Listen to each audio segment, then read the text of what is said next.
Hello there! What is going on, everyone? Today we're going to be talking about the new troops for Star Wars Legion, the B2 Super Battle Droids, and the Phase 2 Clone Troopers that were announced and revealed at GenCon. Now, they did not have any actual painted versions of these. They were just kind of like the resin early prototype versions of these, so you can tell these are like fresh off the, what do you call it, the prototyping printing press. So no really good looks at a painted version of these yet, but we are going to talk about them. And there is still a little bit of time left to enter the Amazon gift card giveaway for a $25 Amazon gift card. All you have to do is be a subscriber and leave a comment on this or one of my videos. Alternatively, if you've been following my Legion content, you know that I'm also giving away a do-back spot gloss promo from GenCon. Double-sided, and then the other side is the Tauntaun.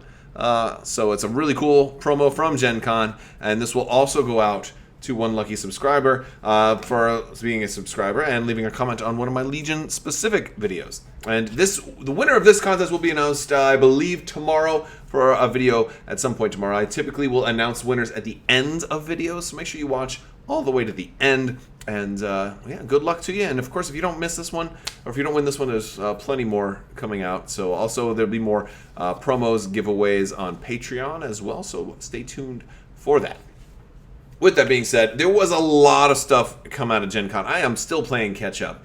But now that we've had time to kind of return and settle in, there's just a lot of stuff to go over. There's certainly more things for Legion were announced than just this, but I feel like there's too much. There were 6 whole expansions announced. So I just wanted to spend one video to talk about these two, since they have the most synergy with each other. They're coming out, presumably around the same time. And they're both filling that role of being, hey, Clone Wars have only, very, very few things, so let's give them one extra core option. And they're also filling that role of being the more expensive core option. So that's certainly something they have going for them. So our Phase 2 Clone Troopers, they're going to come with a couple of upgrade cards. These are, our more expensive Clone Troopers, really. That's basically all it boils down to. They do have, they have a Z6, they have another, heavy weapons guy. They have your extra personnel upgrade. It looks like they're coming with, grappling hooks, and they're coming with Overwatch, and they're going to be coming with a couple of different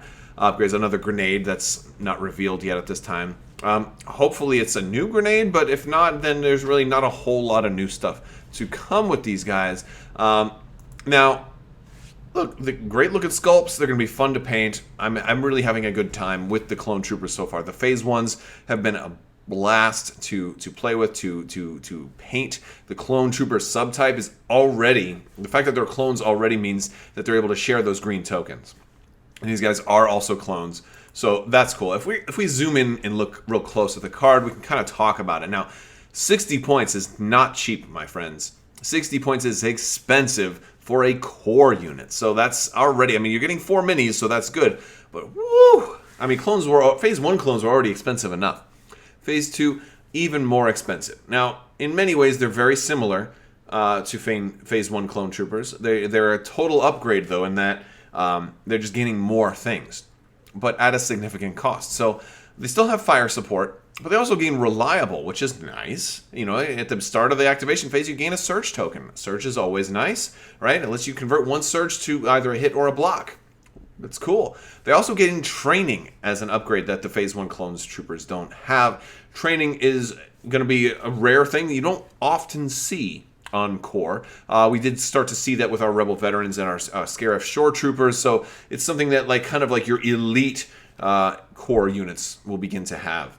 And so it feels almost like they're taking that jump from Stormtrooper to Shore Trooper and skipping over Snow Trooper. Right? If I'm making the analogy to the Empire. Or the Rebels, that would be like skipping Fleet Troopers altogether and jumping straight to Rebel Veterans. It almost feels like they're skipping that intermediary core. And that's not necessarily what they're doing here, but that's kind of the feel I get. Let me know in the comments below if you agree. Does it feel in a way like they're skipping to the end game here? There's clearly more troopers that they can make, but I feel like certain types of troopers are more qualified to be special forces. Now, I think there's a method to this madness, because we know that they have talked about the potential in the future of doing, sub-factions and stuff. And I think by getting this type of clone trooper out so early, it means that like your next core might be Gungans, or we've got thunder going on, and I don't know if it's coming across the microphone, but we're having some loud thunder, so that's wonderful. Hopefully I don't get struck by lightning in the middle of this video, because my house sometimes gets struck by lightning. It just happens. I'm in one of those areas where it happens.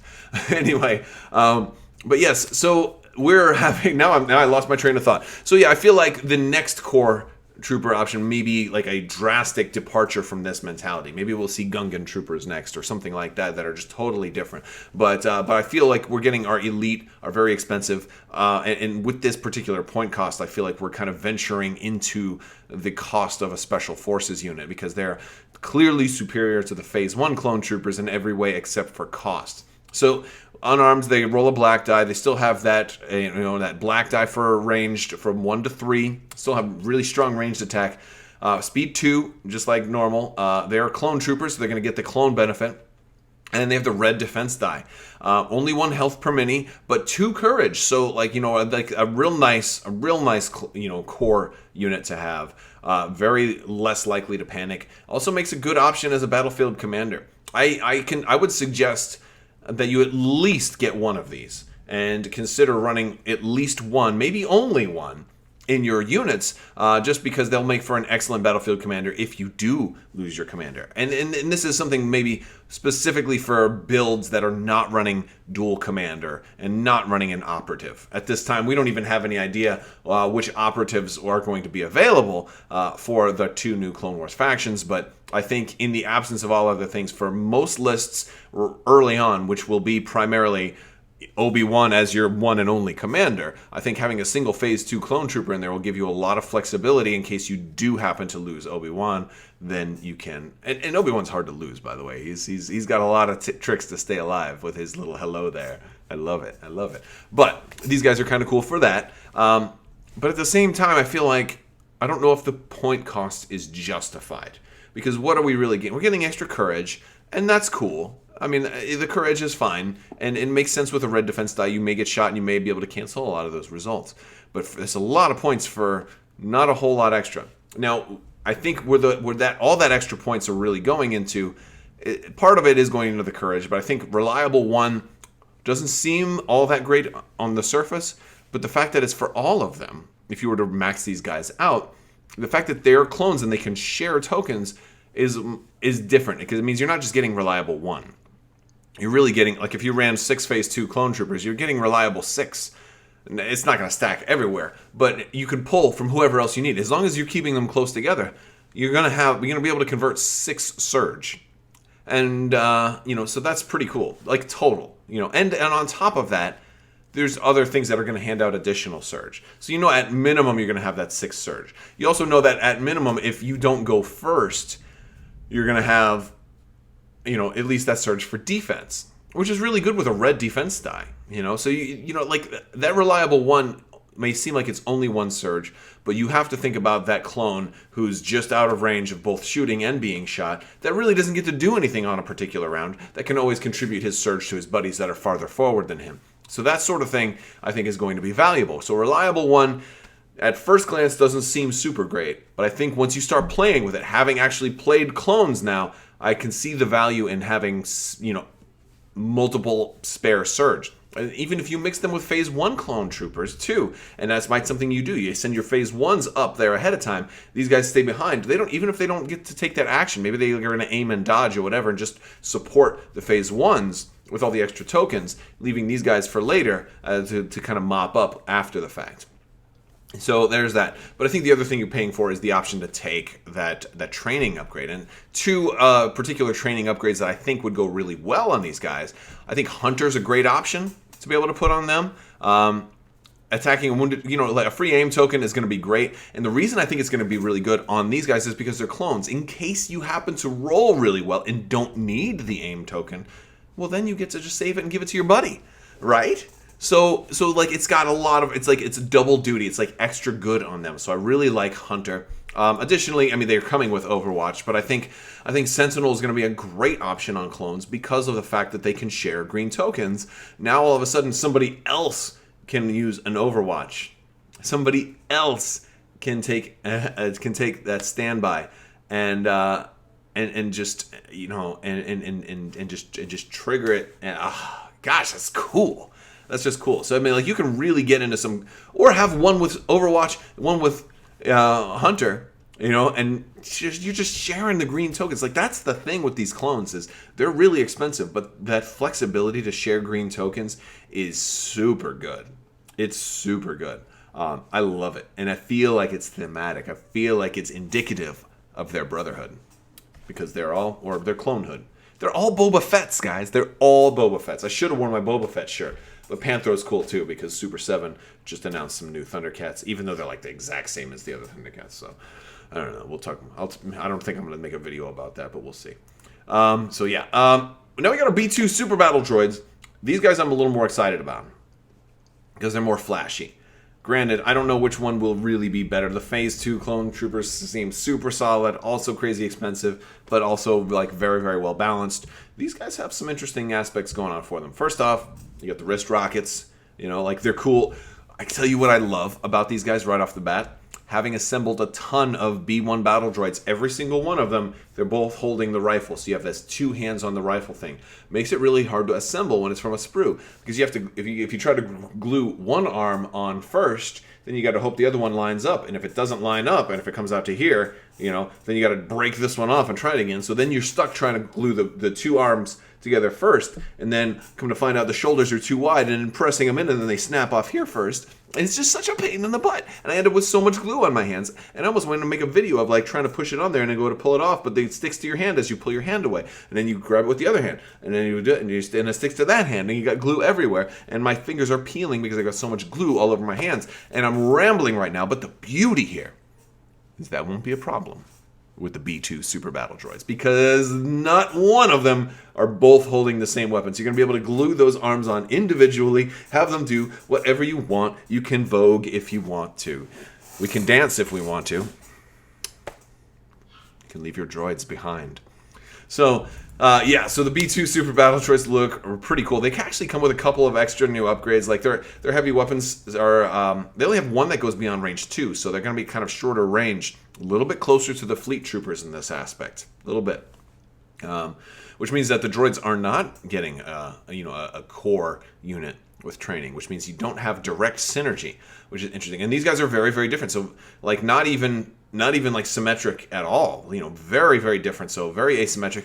That's why I think I'm more excited about these guys, because these guys represent a lot of things we haven't seen before, which is very, very cool to me. You got what looks like an integrated comm antenna that's it's giving some kind of command ability to a droid, which is kind of helping them maybe become a good battlefield commander. You've got a new keyword on their range 2 to 3 heavy weapons, who has impact, blast, and cycle. And we can't read exactly what cycle does, but it looks like cycle is something that lets you kind of unexhaust it if you don't use it. Like, basically it'll unexhaust on its own, which is a thing. And if indeed it's an exhaust, we can't see the full side of that card, but if it is an exhaust, it seems like you could manually, if you wanted to recover on your own and then shoot again, you could do that. Or you could just let it cool down naturally, and then you'll be able to shoot again every other turn. That's kind of what the cycle keyword seems like. It's like you fire every other turn without having to take a recover. It's kind of what it looks like. It's my guess, and it's a lot of people's guess, I think. So, but then we also have, range 1 to 2, who looks like he's rolling like at least 3 red dice. So that's kind of cool. But as we zoom in a little closer, we're going to take a look at the B2 Super Battle Droid card. A lot of really interesting things about this, and it's just the way that the droids are kind of breaking the mold when it comes to standard stuff. That's why I think that the droids may be one of the most interesting factions, even though I am partial to Jedi. I think the droids are going to be really cool. So they do have AI attack. We're already familiar with that. You're going to want to make sure these guys have orders. Problem is, they don't have the whole, hey, I'm going to pass. They don't have that ability to daisy chain orders. So you may not want to be able to, you might not want to run too many B2 Super Battle Droids. Maybe not. Maybe not.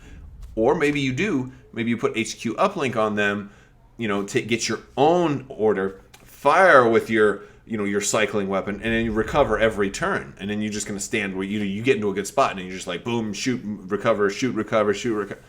Who knows? But then again, if you're doing that, what do you really care? You know, you're just gonna shoot anyway. So I don't know. You know, there's gonna be a lot of you know, playing around with these guys when they come out. But they're 48 points, so they're definitely cheaper than the Phase 2 clone troopers, but definitely a lot more expensive than your B1 battle droids. So they're very expensive, but they're more expensive than they seem because you're really only getting 3 minis. Look up there, you're only getting 3 minis in the unit. 3 is a big difference than 6 or even 4. So yeah, so you're actually paying a lot more per mini here. Which is, you know, and as evidenced by the fact that the extra B2, the personnel upgrade, is 16 points. And that also makes me wonder about how the entire, like if they do a personnel upgrade, right? The personnel upgrades that they did for the Rebels and the Empire, where you had like that leader mini and the medic mini and all that stuff. You know, if you add somebody like that to this, they're going to have, aren't they going to also take on the 2 hit points? And that's really the big thing here. These guys have 2 hit points each, which is kind of cool for a core unit. We've never seen that. I love that. And they have armor. They're super tough. They're super tanky. And I freaking think that that's awesome. I think that's really cool. That's what gets me excited about these guys. They're tanky. Tanky core units. How cool. How cool is that? I think it's very cool. Right now you're looking at 6 health, so you're actually the same amount of health as the other battle droids. Except if you take 1 damage, well, you still fire with, you know, 6 dice. But only at range 2. So the firepower is actually not as good as a full health B1 battle droids because you don't have that range 3 shot. So that kind of forces you. Although that could work out better with AI attack. In theory, you're not going to have the range to attack anybody, so maybe you'll be more free to move or to, you know, stand by and move or whatever you need to do. Now they do have armor 1, so they're going to be able to cancel 1 result automatically, which means if you do manage to get them behind a barricade, they're going to have heavy cover and armor, which is awfully nice. It's awfully nice. We'll actually give them some sniper protection too, which I think is kind of cool. So that's nice. Now, they don't have a whole lot for upgrades, but you got that black and white for range 1 to 2. No surge at all. They are speed 2 at least, so that's good. Courage 2, again, they make a good battlefield commander if possible. And maybe you'll be able to leverage that with, you know, some of the new upgrades that they're getting. But I don't know, but between the both of them, I feel like the B2 Super Battle Droids are the ones I'm most interested in. They'll also be real easy to paint for those of you because they're pretty much just chromed out, right? So like some black and gunmetal, black and gray and a little bit of gunmetal on some of the parts, and you'd call it a day, you know, something like that. Be real easy. Although granted, to be fair, the clone troopers aren't super hard either. You just prime them in white and put a black wash on them. You're almost done. And then if you take it above and beyond to really make them look nice, it can take a lot longer. Whereas I think the B2 Super Battle Droids are you're going to get like maximum benefit for minimal effort as far as painting there. I know some people are going to, go well above and beyond, and I will probably do some in different colors. I'll do one unit that's chrome, and then I'll probably do another unit that's blue to kind of match my droidica look. I'll do some painting videos soon. So I've been doing some. I got another one planned, so I'm going to do. But overall, they look really cool. I'm excited about them. Let me know what you think down in the comments. See, I spent this long just talking about these two. So we've got way more expansions to talk about. I will be bringing more videos out for those in the next coming week or two. We're going to talk about the new commanders, about the new tanks, and all this other stuff too. It's just very exciting. There's a lot. By the time I get through all these, we'll have more previews. We'll have something else announced. Legion is just getting a ridiculous amount of news, and that's cool, man. It's a good problem to have. Very good problem to have. And one of the things I think is actually kind of cool, if you haven't already, check out Marvel Crisis Protocol. I had some videos on that from GenCon, and slightly bigger scale than this, but very, very close. I feel like there's going to be a whole lot of homebrew crossover potential between these two. I think it'll be really, really fun, and I'd love to see some Jedi go up against some superheroes, the X-Men siding with the clones, and Wolverine slashing droids, Magneto, they don't have the X-Men in it yet, but they will, I'm sure. Anyway, cool stuff. There's just it's such a bright future ahead. It's a good time to be a gamer. Really good time. All right, guys, that's all I've got. I want to thank you guys so much for watching. I also want to thank my patrons for your continued support. You guys are amazing, and thank you so much for watching. And as always, have a great day.